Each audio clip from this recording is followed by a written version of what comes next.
RFI Convida. Adriana Moisés. O recital A Música da Independência, com obras do imperador Dom Pedro I, será apresentado em Paris como parte da programação dos 200 anos da independência do Brasil.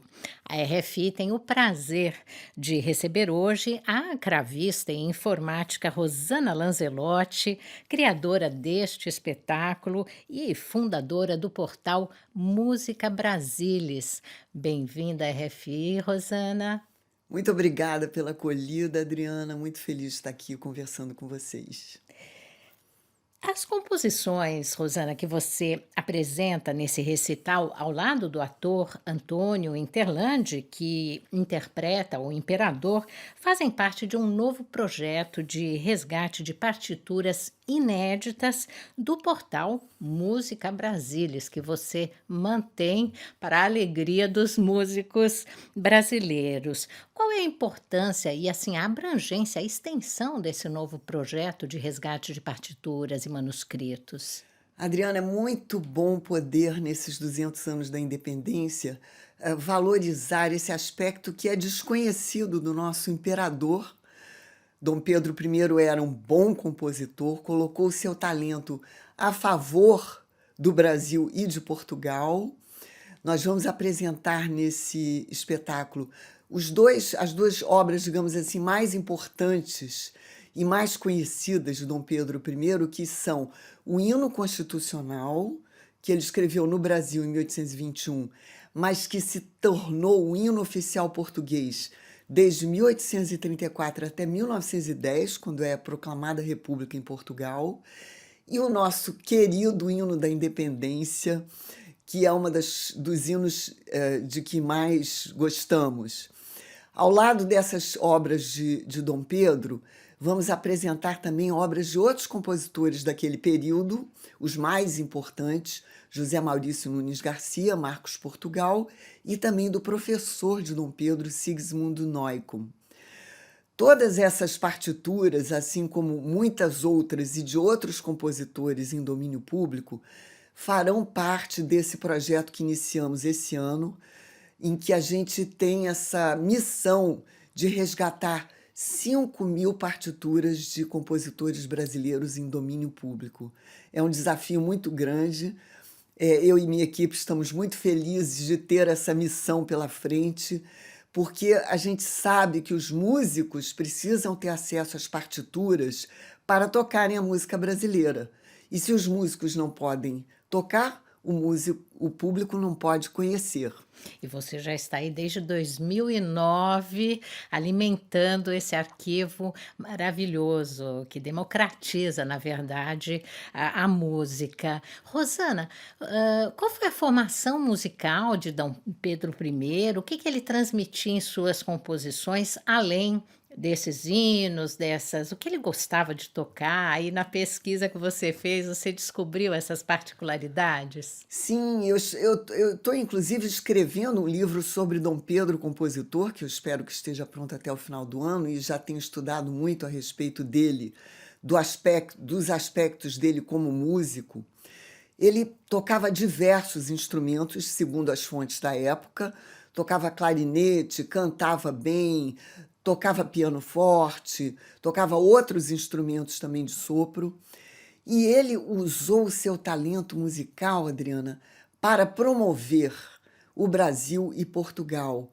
Ele, além de hinos, que são já composições que têm um aspecto cívico, por exemplo, quando ele era recém-imperador, em 1823, ele escreveu uma missa em homenagem ao Papa Leão XII, que havia acabado de ser eleito Papa, obviamente na intenção de fazer o Brasil ser reconhecido junto ao papado. Então, eu tenho essa admiração por um homem que tinha uma vida pública muito intensa. Ele não foi tão prolífico como compositor, mas o que ele nos deixou é digno da nossa admiração e digno desse resgate. Nós tivemos a felicidade, durante o ano passado, de ter um apoio do Instituto Camões para resgatar antes dos 200 anos, portanto, há tempo dos músicos e orquestras poderem ter acesso a esse repertório, todas as partituras conhecidas de Dom Pedro, que nós fomos buscar nos arquivos no interior de Minas Gerais, onde está a abertura da independência, no arquivo da Lira Sanjoanense em São João del Rei. Essa missa em homenagem a Leão XII está nos Açores, e assim pudemos, além do Rio e de Lisboa, onde obviamente estão a maior parte dos manuscritos, estender essa pesquisa a esses outros locais e assim ter acesso a todos os repertórios conhecidos hoje de Dom Pedro, que estão todos gratuitamente no portal Música Brasilis. Em que estado estavam esses manuscritos? Bem preservados? Vocês tiveram que fazer algum trabalho de recuperação deles? Por sorte, essas instituições que guardam os manuscritos de Dom Pedro, eu tenho que acrescentar o arquivo da Catedral Metropolitana do Rio de Janeiro, onde há 4 manuscritos de obras sacras, e também o Instituto Histórico Geográfico Brasileiro, onde está a partitura original de Dom Pedro do Hino da Independência. Os papéis estão em excelente estado, só que músicos não tocam de manuscritos. Manuscritos são de difícil leitura. É como se fôssemos ler, por exemplo, Machado de Assis a partir dos seus rabiscos. Então é necessário um trabalho de edição, que transforma, então, um manuscrito numa edição moderna, dessas que a gente conhece, né? Bolinhas pretas em papel branco, que é o que os músicos gostam de ter nas suas estantes. É esse o papel do Música Brasilis, de fazer essa ponte entre os arquivos de manuscritos e os músicos de todo Eu imagino que mundo. com isso você aumenta muito o alcance para os Sem dúvida. músicos, facilitando esse acesso aos músicos. Você falou de alguns patrocinadores, eles têm consciência do papel que eles têm Eu acho ao que apoiar um projeto como esse do Música Brasilis? sim, Adriana, eu acho que esses 2 patrocínios que nós conquistamos recentemente, fomos aprovados no edital do Instituto Cultural Vale, que junto ao BNDES, então, são, digamos, os nossos apoiadores pelos próximos 3 anos para essa missão, em que vamos resgatar 5.000 obras de compositores brasileiros para o acervo digital de partituras brasileiras. Eles compreendem, sim, o Instituto Cultural Vale já apoia orquestras por todo o Brasil, e eles entenderam que nós, então, podemos complementar essas iniciativas que eles já apoiam, no sentido de resgatar repertórios de compositores que estão espalhados por todo o Brasil, esses acervos. Por exemplo, eles são patrocinadores de uma orquestra em Belém. Belém foi um grande polo de produção musical e não se conhece hoje quase nada dos compositores que ali trabalharam na época do período áureo do ciclo da borracha. Então, esses repertórios terão um olhar muito especial desse projeto, porque é importante nós fazermos conhecer o país que produziu Villa-Lobos e Tom Jobim, tem que conhecer suas outras riquezas musicais, não é? E como vocês fizeram a seleção, justamente? Como você descobriu essas obras, essa imensa cultura erudita que você tem, que está aí dividindo com todos os brasileiros?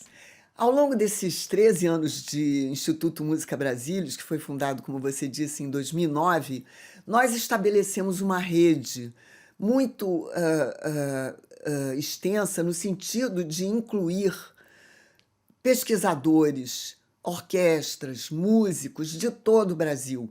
Eu sempre digo, quando sou convidada a falar, que Música Brasilis é uma rede, não é? Sem a colaboração desses outros músicos e desses parceiros que estão espalhados pelo Brasil e também pelo mundo, nós não teríamos chegado e não conseguiríamos fazer essa nova missão com competência. Então, e nós fizemos uma consulta pública logo no início do projeto para essa rede, para os conservatórios, escolas de música, consultando-os sobre que compositores deveriam ser contemplados nessa nova iniciativa. Tivemos excelentes, digamos, contribuições e pudemos, então, mirar, digamos assim, num conjunto bastante importante, que inclui os nossos nomes mais conhecidos, porque, por exemplo, de Carlos Gomes, nem todas as óperas estão disponíveis, ele, o grande Carlos Gomes, não é? Então, esses grandes nomes estarão presentes no projeto, Alberto Nepomuceno, Leopoldo Miguel, Henrique Oswald, que foi premiado na França com sua composição Il Neige, pelo Figaro, em 1905, e vários outros nomes muito conhecidos e nomes também pouco conhecidos que são de grande valor. E além dos arquivos digitais, no portal do Música Brasílias, também vocês vão editar podcasts, vídeos, vão usar aí uma série de suportes para democratizar ainda mais o projeto. Sem dúvida, ano passado tivemos a alegria de ter 700.000 acessos durante todo o ano. Isso significa que estamos no caminho certo e temos que trabalhar para transformar esse número num número ainda maior, porque músicos chegam nas consultas de todo mundo. Os músicos têm um grande interesse pelas partituras brasileiras, porque exatamente Tom Jobim já é um nome tão conhecido, Villa-Lobos. O país que produziu esses dois também produziu muitos outros que merecem ser conhecidos. Vamos lembrar então, o recital vai acontecer na quinta-feira, aqui na Embaixada do Brasil, em Paris, a música da Independência, com a Rosana Lanzelotti, que nos deu o prazer dessa entrevista hoje aqui na RFI, e o ator Antônio Interlandi no papel de Dom Pedro I. Muito sucesso para vocês, Rosana. Muito obrigada, Adriana.